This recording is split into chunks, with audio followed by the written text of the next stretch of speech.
Welcome back. It's time now for Media Watch. For that, I'm joined by Olivia Salazar-Winspear. Hi there, Olivia.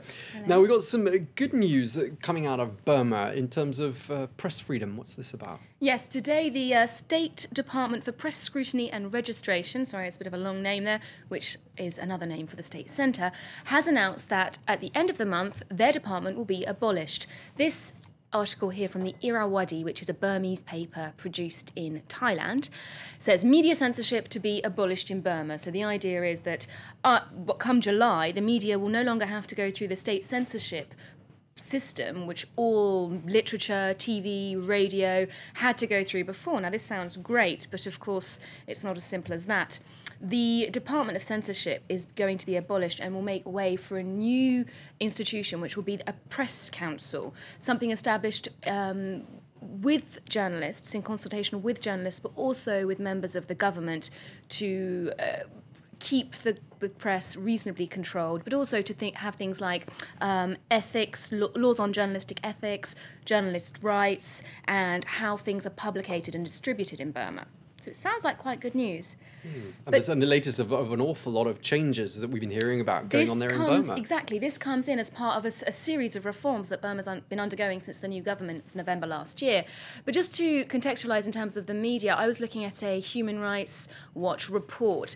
Reporters Without Borders rank Burma currently as 174th of 178 countries in terms of press freedom. The country has absolutely no independent press, TV or radio. So anything you hear that's critical of the regime, but written by Burmese people, comes from outside of the country. You've got Democratic Voice of Burma coming from Norway.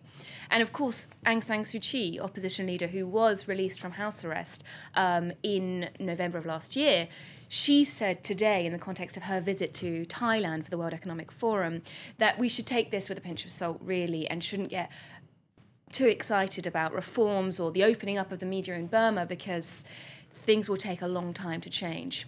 She's been very careful, hasn't she, to sort of manage everyone's expectations and not have everyone She's called it reckless optimism, she said, being recklessly optimistic, which suggests that free and unintimidated reporting in Burma is still quite a long way off. All right. Now, the other story we're going to be covering this evening is about New York, where the mayor has banned supersized versions of sugary drinks. Now, some people are saying he's playing the role of nanny, perhaps a little bit too much. A bit authoritarian on what we're putting in our mouths. You've probably heard this news. He's banned what are called extra large drinks, or big gulp size, that you see a lot in cinemas, in fast food chains, and at sports games. So if you want to drink that much Coke or Fanta, now you're going to have to buy it in 2 different cups. The New York Times had the story here. Of course, as soon as this news broke, New Yorkers were up in arms saying, oh, stop telling us what to do, Mayor Bloomberg. This article in Gawker was filed under outrage. If we want to drink high fructose corn sugar, we can. I mean, it was a bit jokey. But like you say, the nanny mayor, BuzzFeed really enjoyed that theme and said, well, what is he going to ban next? He's already banned smoking in bars. He's banned trans fats in food. Will he ban cream cheese on bagels, jam in donuts, children in restaurants? Is he going to outlaw all fun, basically?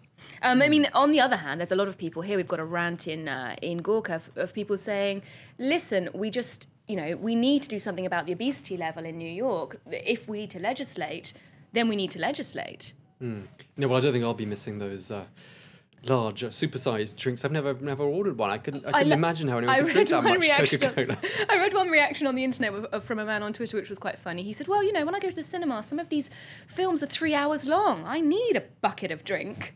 Well, maybe the films need to be made shorter. All right. Well, thank you very much indeed, Olivia Salazar-Winspear. That was Media Watch. Well, do stay tuned to France 24, because in just a moment we'll have a wrap of the latest world headlines.